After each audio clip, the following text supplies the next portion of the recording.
I'm very excited to welcome all of you to our first community call in 24.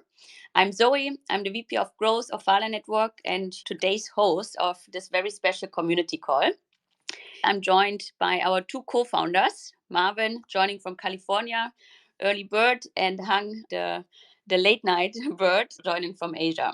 So because we have our co-founders joining here, we want to really emphasize this call on our 2024 roadmap, right? What's in store for Phala? Why is this year so special to us? We won't really recap on 2023 because we have put out a great Phala 2023 review content piece, and please feel free to read through this. This call is really focused on what's ahead and everything that we want to share with you guys.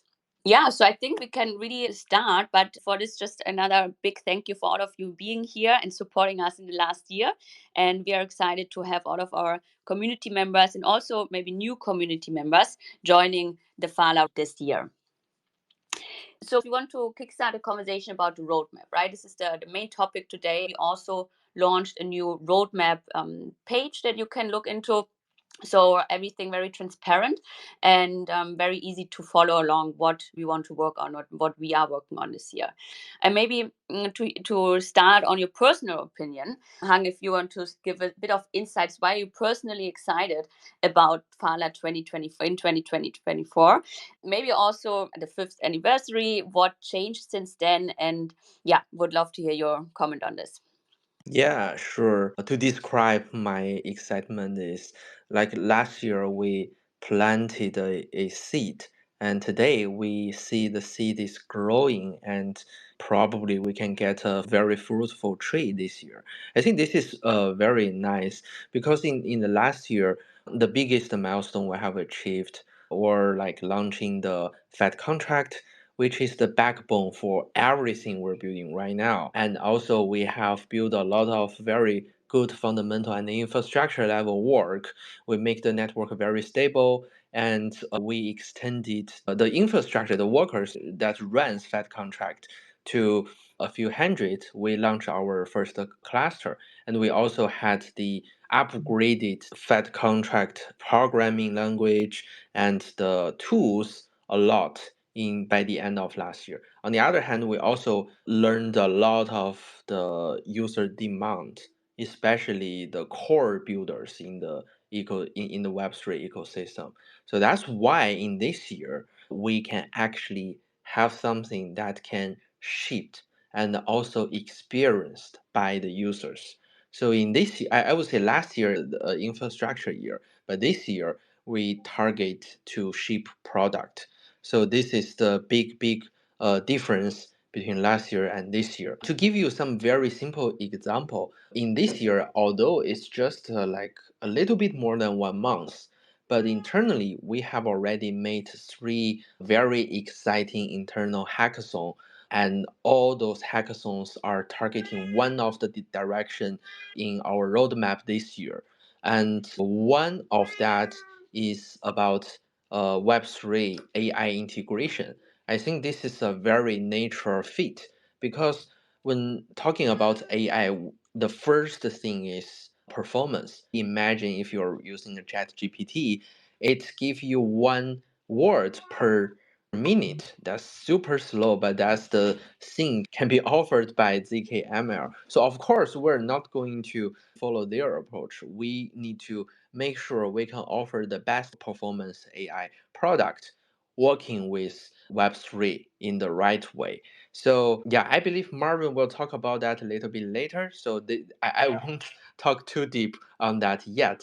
But this is just a one example. But we are also building on DePIN and also Web3 social as well. So give you one example. In the recent days, we just spent like less than 1 week building a new product called Frame Hub. Just in case you are not familiar with Farcaster is one of the most popular Web3 social platform, and they have 10x their DAU, the daily user, in the last 2 weeks, which is I think maybe one of the top projects in the Web3 history.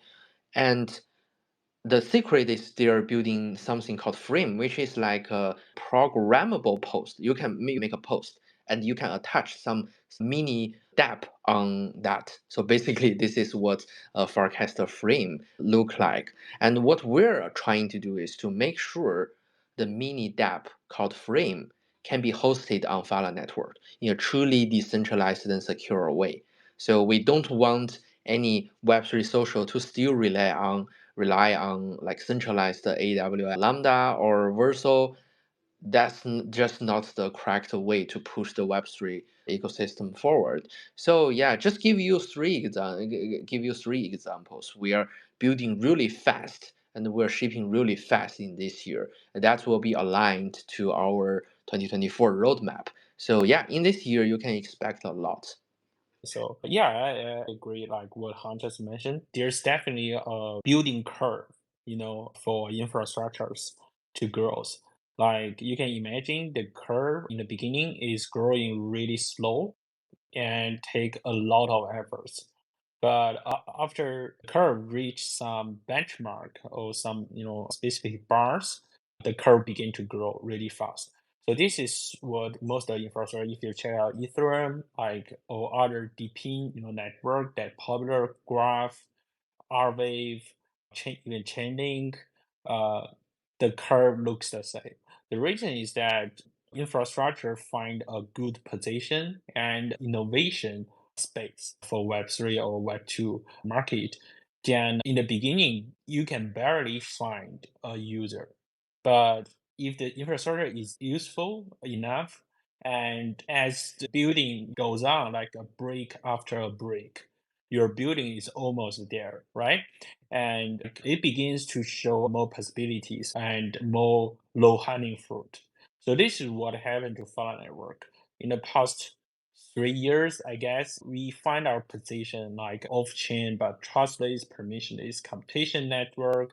We've been building like a lot of infrastructure level bricks, but user growth on Phala Network is not as strong as, let's say, compared with other, let's say, smart contract chains, right? Smart contract chain is very easy to get adoption, but for like a very innovation stuff, it's not easy.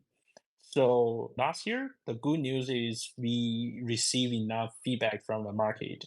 So in this year, I think for Phala Network, we already have a lot of low-hanging fruit. For example, the case Han just mentioned, like Farcaster, right? We didn't like research or build on Farcaster since last year. In last year, we are very focused on Lens protocol.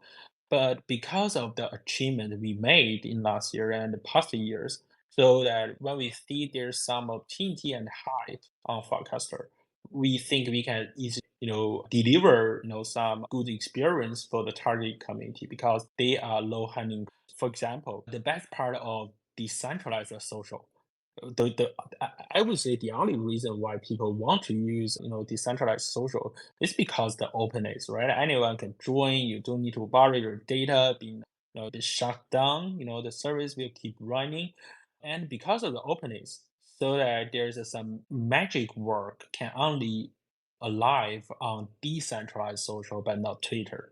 Frames, right? Farcaster or open action on Lens protocol. It means that like you can insert a Uniswap inside a post, right? These capitalize your social power. From any idea could happen, but that relies on a decentralized infrastructure connection with the current smart contracts or smart contract-like programs inside the social framework. And for many other platforms, it's not easy to make it. But for Fala, it's kind of our low-hanging fruit. We just need to integrate it in a faster, fast way. Then we can provide our services. We can help the developers to connect the target smart contracts they want, or help them to host, Lambda type programs. So yeah, I think this is what happened to us. We are already pass through the darkest time as an infrastructure, which is the building period. We already come into a growth and adoption period. So in this year, although I don't like to go after with the buzzwords, but in 2024, I believe our team can just easily integrate and adopt it with whatever the market need, like inscriptions, DePIN, AI, and decentralized social, especially AI, the social, and DePINs. There we see a lot of low-hanging fruit for us, and yeah, we will just adopt into the whatever the market need and provide services. Amazing. Thank you for this intro, Hang and Marvin. It sounds definitely very, very exciting. For everyone, also as a quick recap on why we are where we are today. And for the people that have followed along in the last weeks that already read like maybe our roadmap in 2024, that heard already that Phala is not rebranding really, but repositioning and starting to own the narrative of coprocessor, right? Which does mean that we change anything in our tech. It's more to make it clear what the power of our network actually is. And maybe Marvin, you can summarize quickly like what the role of a coprocessor actually is in Web3, and why can we as Phala Network specifically proudly say that Phala is the coprocessor for modern dApps? Yeah, thank you. That's a good question. Yeah. So yeah, coprocessor is a concept being mentioned more and more recently in Ethereum ecosystem. We noticed these trends since last November, I guess. So thanks to the project called Axiom, AXIOM, they present this concept in the very beginning, and more Ethereum community members accept this concept to describe a specific functionality between off-chain and Ethereum or layer twos. So just like GPU and CPU, GPU is a coprocessor for CPU to deal with which is not the best practice for CPUs, like rendering or parallel computation, with like a simple. So so this analogy also fits into the current state of on-chain and off-chain, right? For most of the EVM or web assembly, virtual machines, smart contract tooling complete, but it means that like there's certain limits for on-chain capabilities, and there are like 30 L2s for the current state. It means that like for each blockchain, the smart contract is data starving. They need to access more data just between multi-chains, and they just need to deploy the smart contract in a multi-chain strategy, like a multi-cloud strategy is pretty similar for developers.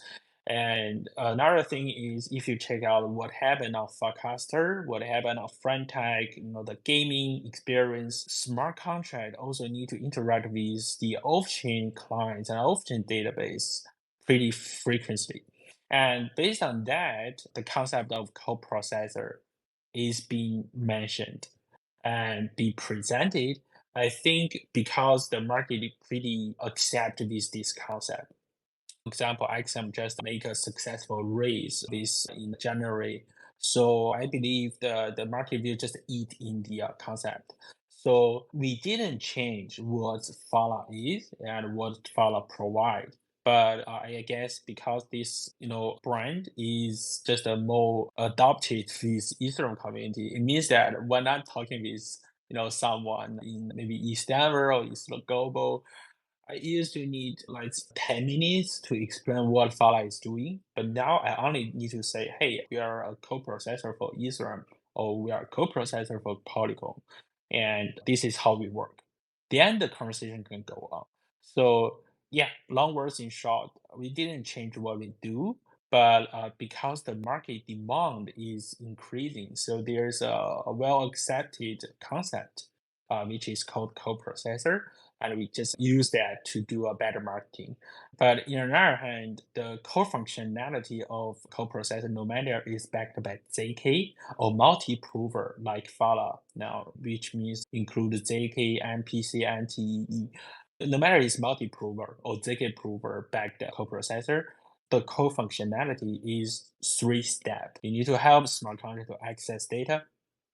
You need to read that data, use the data to compute in off-chain because you need to reach out, break through certain limitations. And you need to provide verifiable proofs back to the blockchain smart contract need to use.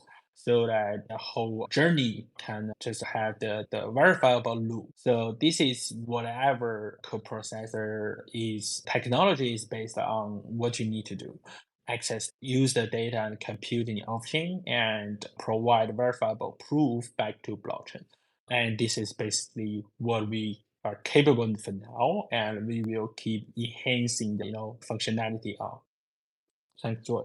I want to add a little bit on that. I think by talking, yeah, by communicating in coprocessor, one of the biggest start point is we used to talk to the developers.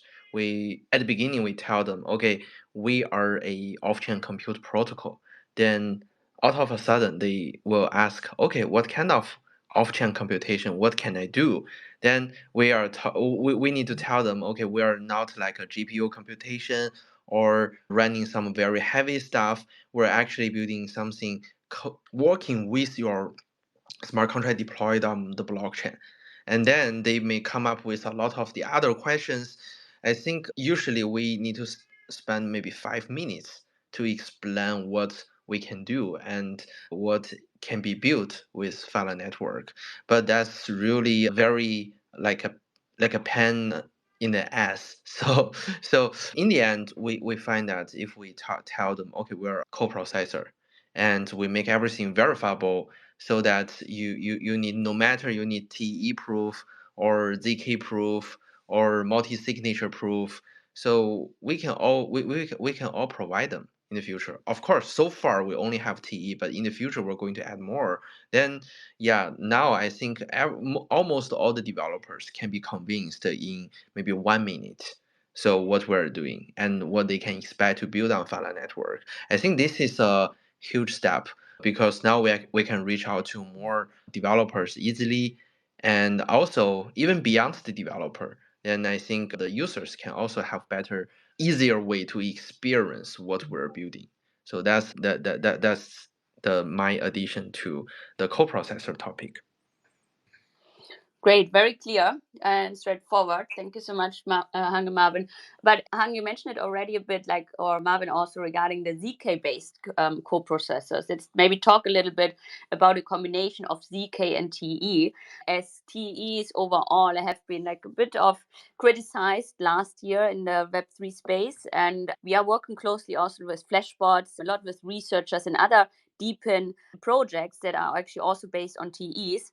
And I wanted to hear on two sides, Hang, from you first, maybe what is your personal opinion also, and then also our position within Phala of the technical combination of ZK and TE use cases, and maybe why TE is becoming more interesting within the Web3 space, hopefully not only based on Flashbot's research, but yeah, these two questions to you, Hang. Yeah, sure. I think probably, yeah, as Sam always mentioned in the public, I think maybe T is one of the most FUD technology in the world, in the Web3 world. FUD, I mean FUD. So yeah, you always hear about, okay, the TE can be compromised, so something bad will happen. This will never going to be a solution to the Web3 problems. But it turns out those problems usually come from only the people who don't know TE. Because based on my experience talking with the people in different conferences or online, 99% of the people don't really know what TE is. And I think usually those people also don't really know what ZK can do. So to them, it sounds like okay, ZK is like a silver bullet to solve every problem. ZK can solve every problem TE can do, and ZK is more secure. So why not use ZK? Only use ZK, not TE. And it turns out those are two biggest misconception in this space. First of all, TEE itself, of course, it may have some problem, but the problem can also happen on the other areas as well, even in ZK. So to some extent, I don't think there is a huge difference in security between those two technologies. And second misconception is ZK can do whatever TE can does. or like TE can do whatever ZK can does. And it turns out the reality is ZK and TE both have their the best problem they are good at, they are best at. And they are more like a complementary to each other instead of the competitor with each other. So that's why in the recent days, you're going to you may have already seen there are multiple projects saying, okay, we are a ZK based rollup, but we use a multi-proof approach. So multi-proof means although they are ZK based, so they are not only relying on ZK because ZK may also have their own problem. For example, ZK technology are really, really complicated. And if you're going to make some mistake in building a CPU, is it possible you also make some mistake when building the ZK? And if people are over optimized on the security of ZK as a single solution, you're going to screw up in the future, just like how TE can be compromised temporarily in the past. So that's why people are shifting from ZK only to the multi-proof future. And that's also what we're believing, right? We shouldn't only bet on TE. And for the same reason, nobody should only bet on ZK. They should be complementary to each other. At the same time, if you read some write-up by Flashbots recently, then you will figure out people are also over optimized on the capability of ZK solution. It sounds like, okay, if you have ZK, you can prove everything and you can have everything privacy preserving by default. But in the reality, this is not the case. If you really want to build something collaborating with multiple parties, while making it privacy preserving, you either need some kind of trust, offload some kind of trust.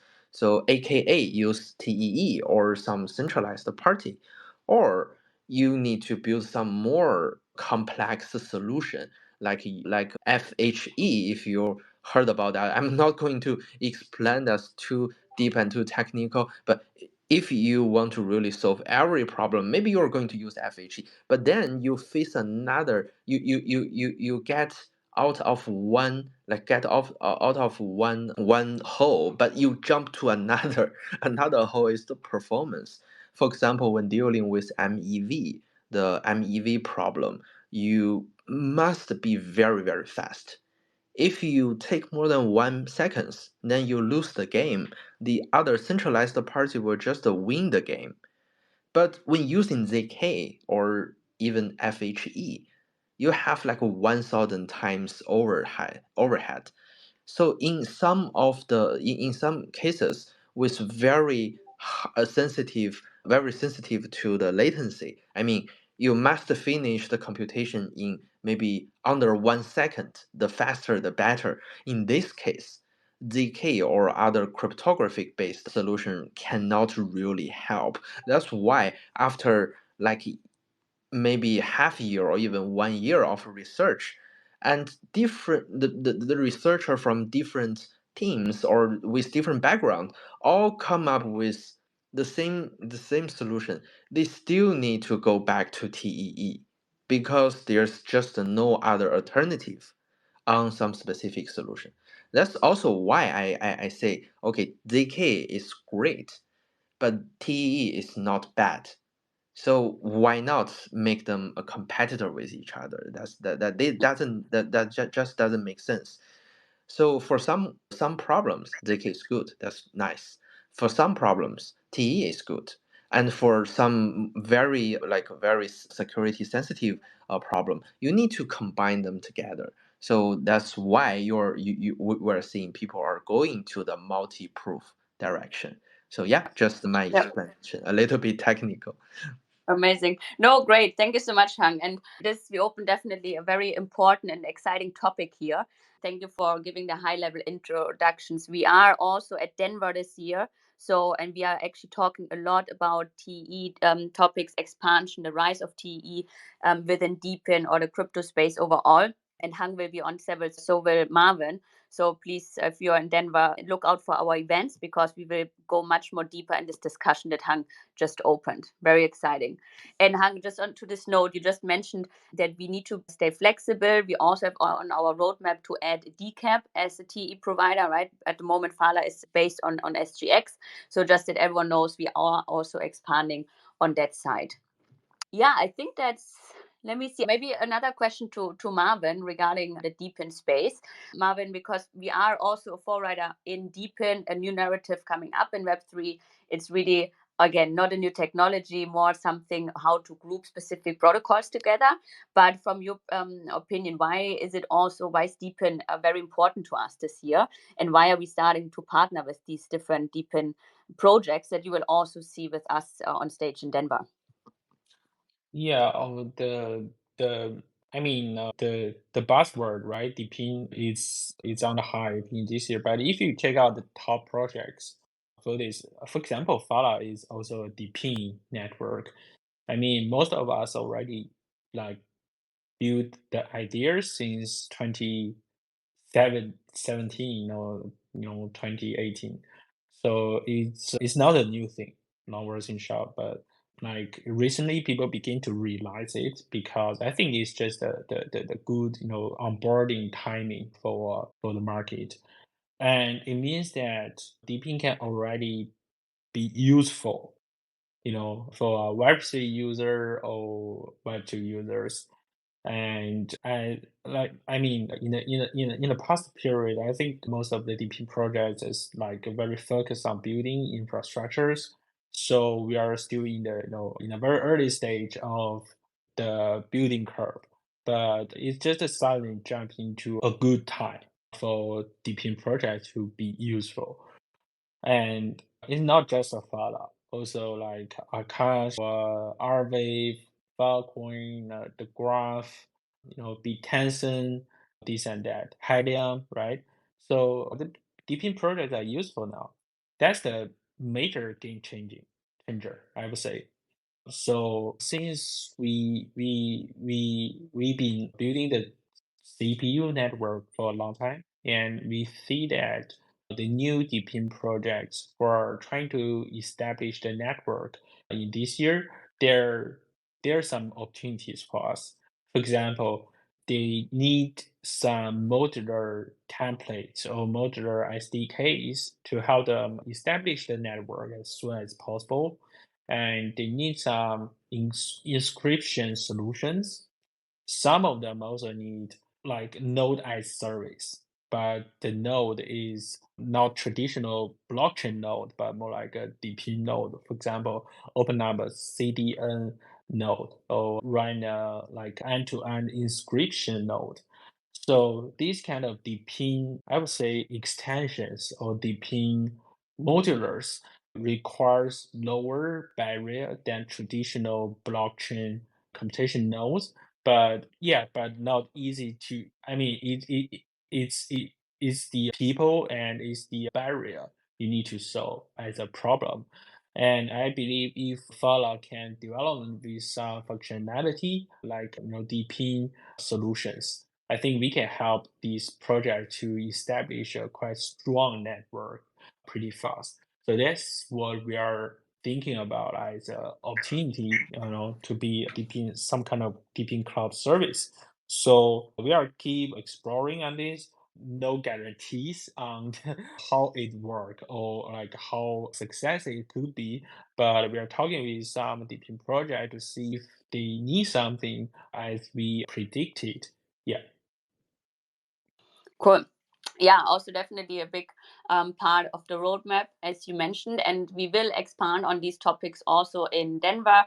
We are hosting our third edition of Infra Gardens also, where you're all invited, and we are hosting a specific panel on the rise of DePIN in Web3. So kindly join there, or we will definitely also post the content afterwards. I have seen that we already posted our POAP for this community call. So please check the comments, guys. And you are able to follow and claim your beautifully designed Chinese New Year POAP from Phala. And yeah, this is our little present for you here today. So enjoy this and let us know how you like the design afterwards. Marvin, now I have a very special or a bit alpha question here to you, because we talked a lot about like the infrastructure and so on. We also have mentioned a lot of AI already in the beginning of this call and in our roadmap, but we also work or mentioned another new AI project that Phala is working on. Do you want to give some alpha on this? What can people expect? Yeah, I leave this to you.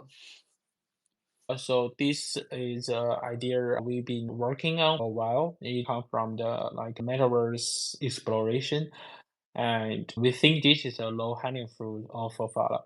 So Vitalik have published a blog, which I would say is quite classic, in a couple of months ago. It's called ACC.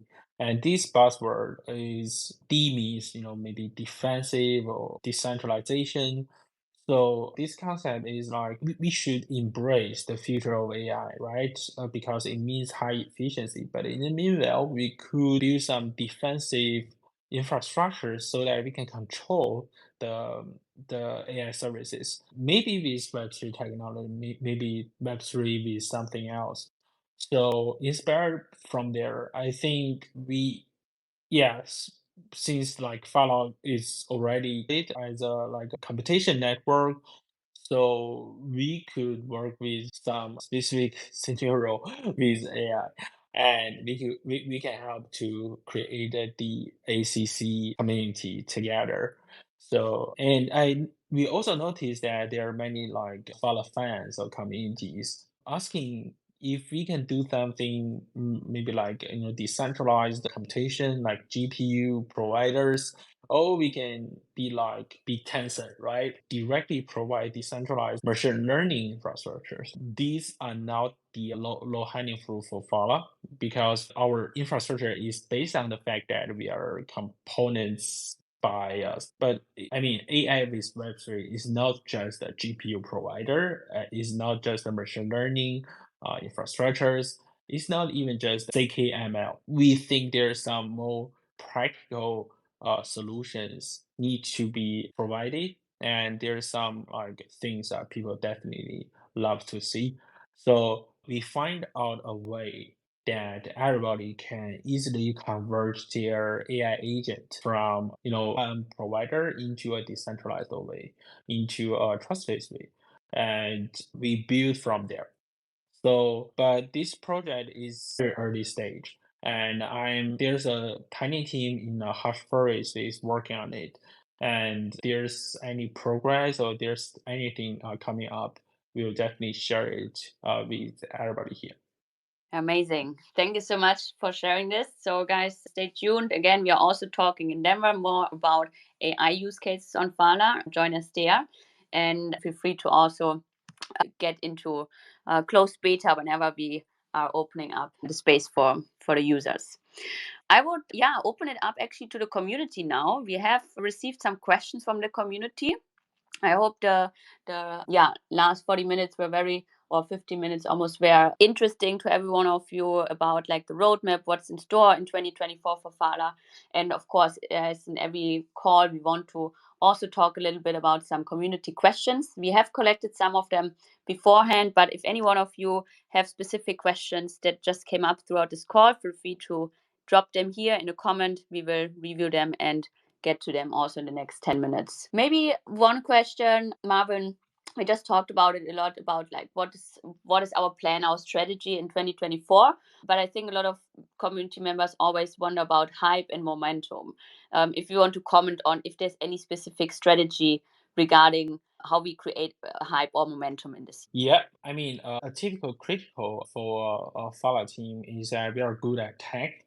People believe in our capabilities on technology and product delivery, but the most critical is majorly on our marketing capability, right? So I think that's where the create hype or momentum coming from. I just want to highlight a little bit that all hype will fade away. Yeah, this is my personal take, during the last 5 years as a crypto DJ. Like all hypes fade away, it come fast, it go fast. Unless the hype is, valid, true value. And I believe no matter what the hype is, Phala's true value is engaging with developers because no matter your infrastructure providing DePIN service, AI service, function as service, always been the developers who can directly using you or pay to your infrastructure. If you check out Polkadot case, right, we can stake, right, we can vote, but we can, we also ask money from Treasury. But who's supporting Polkadot as an economic? It's the patrons, and patrons is like a client, which are componented by developers as a like, each patron. Just imagine each patron is a company. It's not, but just imagine it's a company for each patron, and it's the companies who are supporting Polkadot as a fundamental economic supportive and is paying to the economic, right? So prolong self-bidding, we are paying money to Polkadot so that our patron can keep running. We are clients of Polkadot. So the same analogy also work for Phala too. So no matter like what had going on in the Web3 space, as long as Phala want to stand alone and keep creating values, we need to make sure the developers are using us. We need to make sure we being useful to devs. So this is my first comment. But secondly, how to get these developers, right? It's not easy. They won't just come because you already nested. It's too naive, to think in that way. So the product target with the developers need to always update it, adapt it with the market demand. And to seek out what's the most request from the market, you need to keep very close track with the hubs. So this is what happened to us. And yeah, so I would say we don't create hubs, but I believe in if that we are doing the right thing in our crypto, the hype will come to us. So, but we need to keep very close tracking, with what's happened in the market. And whatever the hype in the market, it could be a big opportunity. It could be a market for Phala to step in as a solution provider. This is my thoughts on that. Thanks for summarizing this. It definitely makes sense, and we are on the right track to show that we can also, if you want to say so, like maybe create a long-term hype, right? Something that's more valuable and will not fade away. Maybe last question to you, Hang, more related to our tokenomics here about stake ratio and TVL. So a community member asked if we have a strategy how to stop stake ratio and TVL from decreasing. This is a question not easy to answer with a short answer, I think. The reason is the Phala tokenomic has its original design. It is designed to boost the supply of the TE workers to join the network.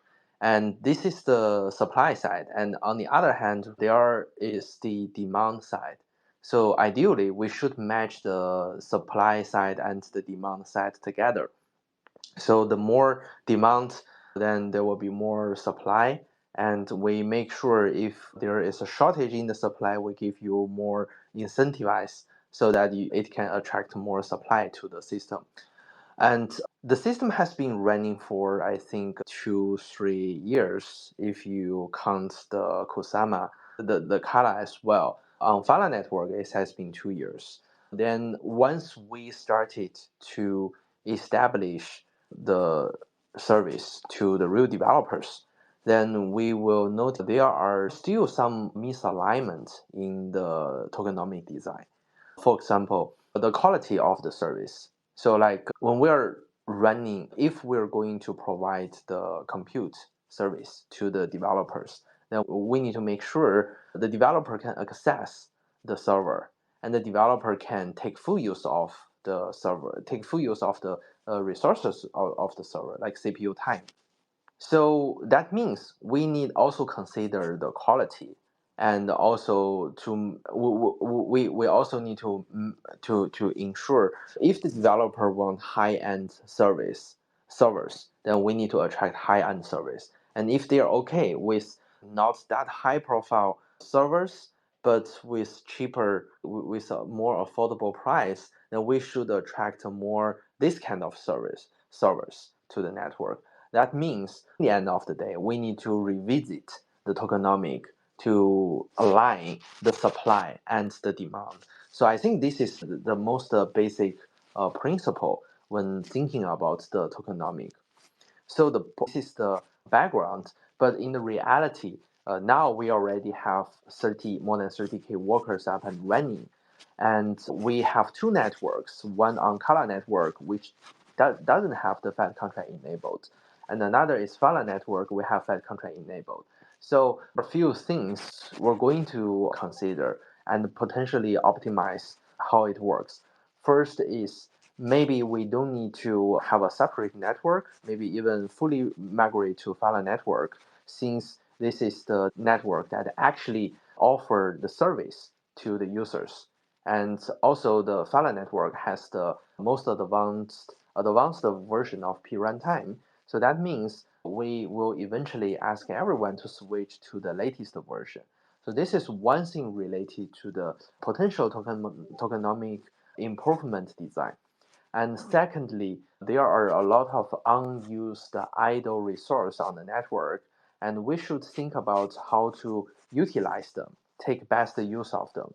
Because at the end of the day, what drives the incentivize to the miners is the payment, the real usage by the supply. So we should make sure we have enough demand, and then we align the demand as the incentivize to the supply. So in this sense, we need to add the consideration to the service quality, like network quality or performance. Consider it more build a stronger network than what we have right now. Yeah, but all I'm talking about is the principle and the direction. And so far, I still don't have any details that can share with the community right now because it's not like we're working on some super secret project. No, but we're just trying to gather as many information from the market as possible because we're not only considering the supply and we're thinking about the demand end. So maybe, yeah, early this year, we develop more use cases and hear more from the developers. Then once we get enough feedback, then we can apply the feedback to improve the tokenomic. And then if there are enough demand in the blockchain, then there will be more incentivized to the miner. And the more incentivized to the miner and the stakers, the more TVL it will be. So yeah, this will establish a positive feedback loop. So yeah, this is my roughly thought. I can maybe also add up 2 cents here. So I see, before this Twitter space, we asked the community to submit some questions. It's very interesting that I see two conflict questions bonded together. One question is asking like, yeah, our staking ratio is low, right? How can we increase our staking ratio? The second question is, our inflation is too high. How can we decrease the inflation? So these two questions from maybe multi committee members have a nature conflict with each other. So guys, if we want to increase the staking ratio, we just need to increase the inflation rate. Let's say with 50% APR, like we did 2 years ago, you could have pretty decent staking ratio, like 50% of all of the circulation, but you can't have both high Yeah, inflections and low inflection with high staking ratio.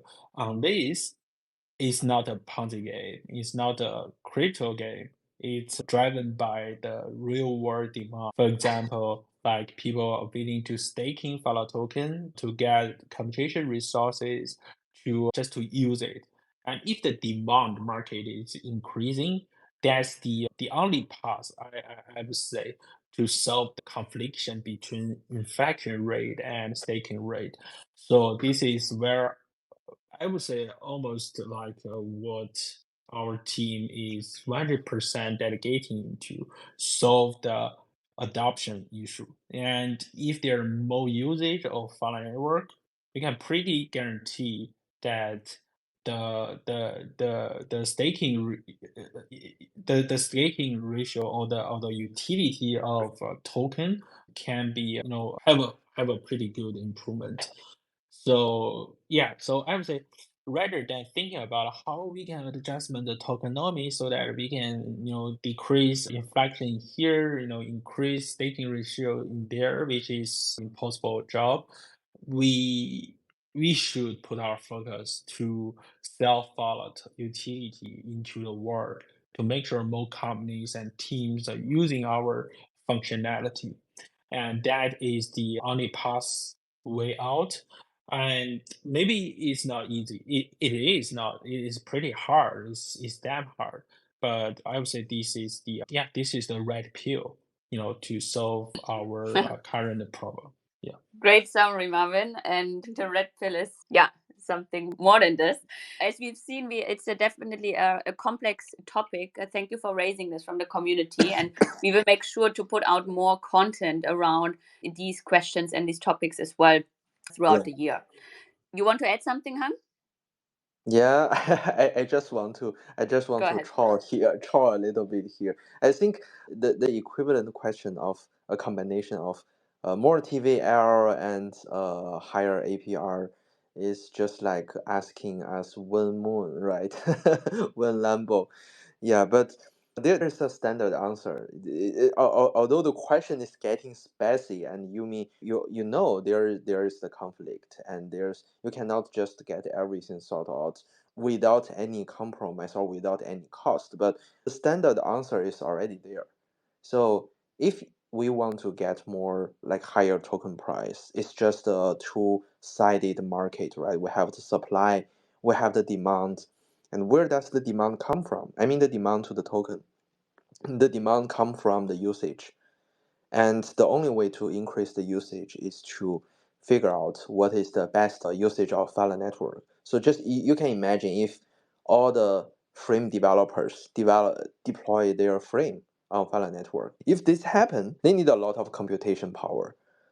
And that means they will bid with each other, and that means they're going to get some Phala token for staking to get the computation power. So without the demand, I think everything is meaningless. So only focus on demand, then everything will sort out in the end. I think another point that can drive the demand a lot is currently, yeah, actually this is no secret at all. In the roadmap and the few communication we had in the recent months, we always mention that we're working on the account abstraction. That means in the future, for Ethereum developer, and we have to admit, Ethereum developers are the largest developer user group in the Web3 world, and they are very hard. It's very hard for them to use our product because they need to buy the token from Binance and bridge to one of the network, and they need to download Polkadot.js, and they need to figure out everything in this process. And every single step, every single unnecessary step actually decrease the demand a lot because nobody are very patient on that. So one thing we're working really hard is to shorten this path. So just imagine if you can just pay using Phala network with whatever token you have on whatever network it is. If we lower down the barrier to close to zero, then naturally there will be more people willing to try out our product. And I think the biggest barrier is to get some token to try out our stuff. And if they didn't give it a try, maybe they just give up when they are trying to figure out how to get the token, then yeah, we lose this user. And maybe for all the users, 90% or 80% of the user will lose in this long path. So one thing we're trying to do is to make sure we're compatible with Ethereum wallet. So that means at least you don't need to install Polkadot.js. You can just use MetaMask or whatever Ethereum wallet what you're familiar with. On the other hand, we can even push this forward, push this even one step further.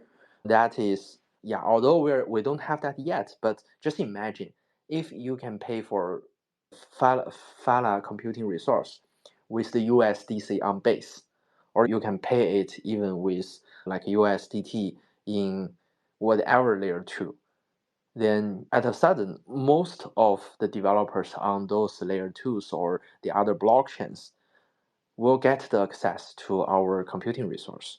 So this will actually increase the demand a lot, at least give them a reason to try our product.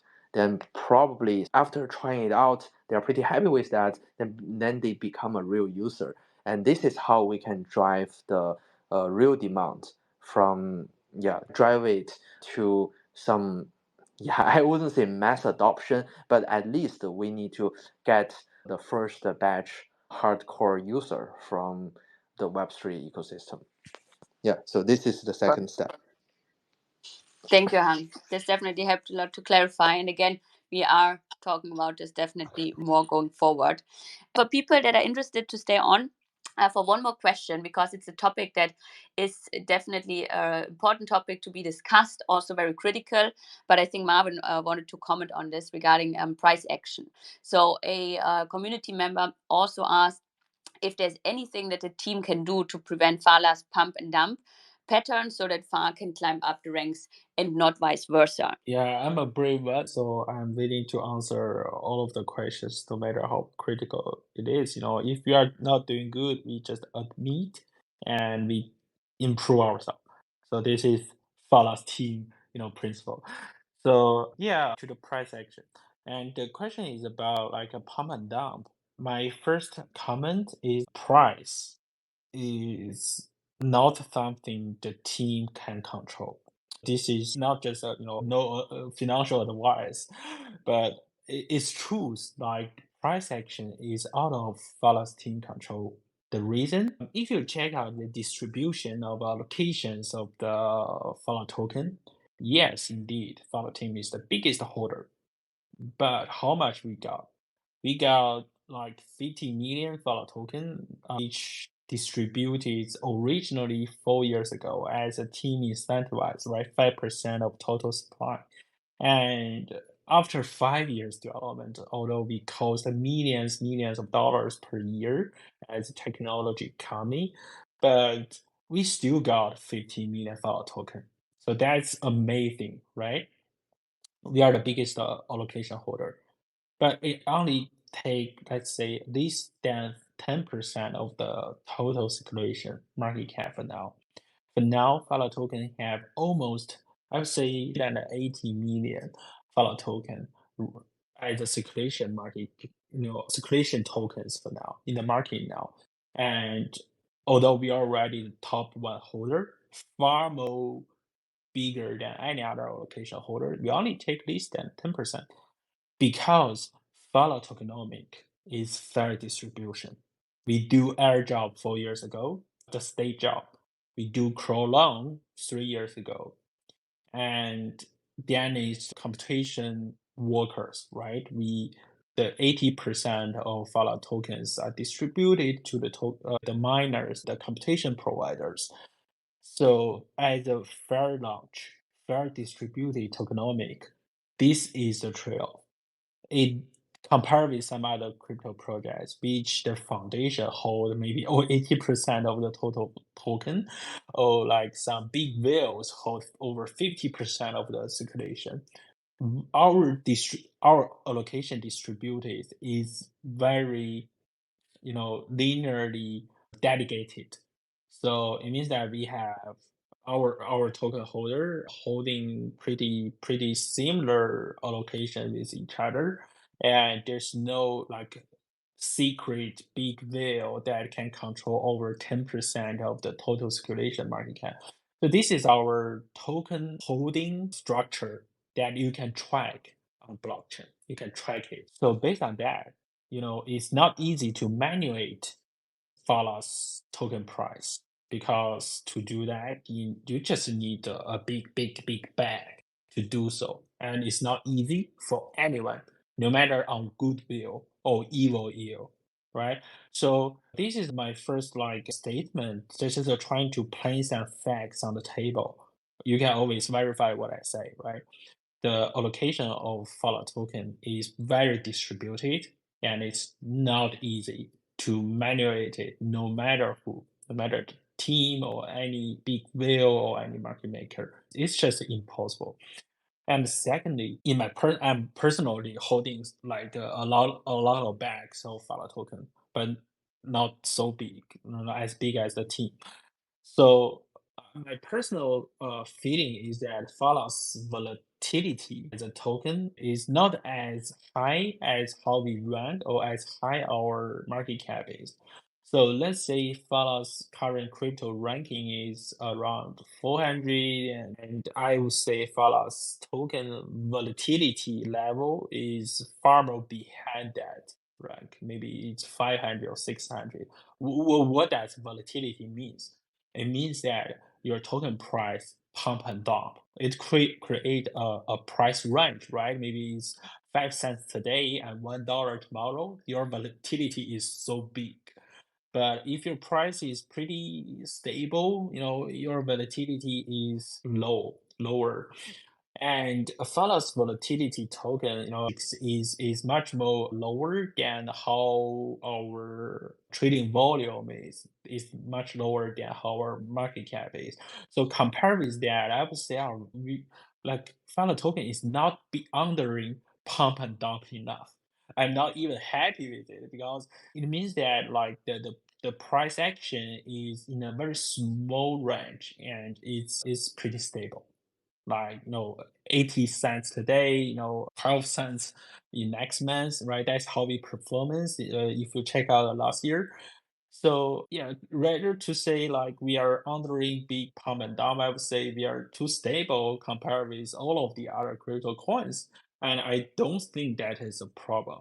It means that what we prefer is where the market buy in based on how we present our value. The price doesn't present what's our value. In my mind, Phala is a 10 billion business. It's not even a 1 billion business. So we are much, much, much more undervalued. But we are not presenting it good enough so that market would rather buy in, right? Why the whales pump other tokens, right? Why the investors invest some other projects but not Phala. There are some things on the table, I believe, right? For example, our tokenomics too fair. For example, we don't have foundation can secretly sell a big allocation. Maybe these are the cases, but this is not the factors we can solve. But the factor we can solve is, as Han just mentioned, the utility part, create demand, just keep creating the demand. I don't place any of my personal opinion on the table, but more like just playing out some fact that everybody here can check, no matter through our crypto analytics toolings, you can always check what I say. Our tokenomic is much more distributed than others, so there's no big whales or locations bigger than Phala team. But even though for Phala team, we own less than 8% of the total circulation supplies. So it means that no one can manipulate Phala token price. Secondly, our volatility range is much more lower than our trading volume ranking. So it means that Phala is not under pump and dump at all. And we are not even match the average performance of the market on volatility.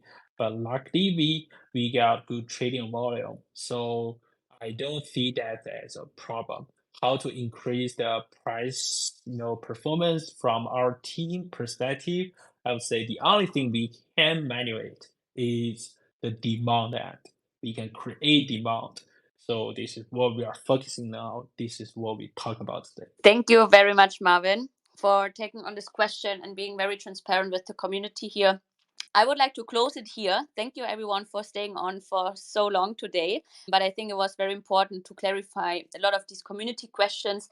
And we hope that we really inspired you guys to stick around and really stay engaged with our community for this year, because we are not only shipping a lot and like having a lot of responsibility on the teams within the team, but also you as ambassadors, community members, partners, and so on are very important to us, that we can really build a strong way and a strong road for 2024. Thank you so much, everyone, and see you in our next community call very soon. Thank you, everyone.